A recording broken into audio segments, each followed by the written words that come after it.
hence Mars, the god of war. It might have life there. We're still looking. Boom! Soundbite. Venus. Okay. Venus, the goddess of love and beauty.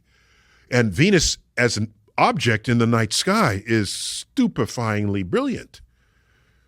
Until you learn it has a runaway greenhouse effect and it's 900 degrees Fahrenheit, 500 degrees Celsius on its surface. It would vaporize you. So much for the love and beauty of Venus. So it's the least explored planet because of how hostile it is to our space probes.